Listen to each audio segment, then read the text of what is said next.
નમસ્તે. સિઝેરિયન પછી બ્રેસ્ટ ફીડિંગમાં તકલીફો ભાગ 2. ભાગ 1માં આપણે પ્રથમ 2 મહત્ત્વની ટિપ્સ જાણી. હવે જાણીએ બાકીની 2 મહત્ત્વની ટિપ્સ. ત્રીજું, બ્રેસ્ટ ફીડિંગ કરાવવા માટે યોગ્ય પોઝિશન ખૂબ જ મહત્ત્વની છે. સિઝેરિયનના ટાંકા પર દબાણ ન આવે તે માટે ફૂટબોલ હોલ્ડ પોઝિશન ઉપયોગી છે, અથવા કમર અને હાથને ઓશિકાનો ટેકો આપી એક પડખે સૂઈને પણ બ્રેસ્ટ ફીડિંગ કરાવી શકાય છે. ચોથું, ધાવણ વધારવાનો સૌથી અસરકારક ઉપાય છે બાળકને વારંવાર બ્રેસ્ટ ફીડિંગ કરાવવું. સ્કિન ટુ સ્કિન સંપર્ક પણ ખૂબ મહત્ત્વનો છે. ગભરાશો નહીં, નિયમિત પ્રયત્નોથી સામાન્ય રીતે ધાવણમાં વધારો જોવા મળે છે.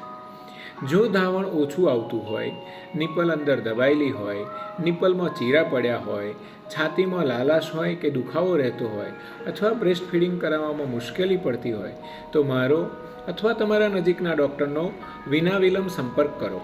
જો આ માહિતી ઉપયોગી લાગી હોય તો આ વિડીયો સેવ કરો અને અન્ય નવી માતાઓ સુધી શેર કરો.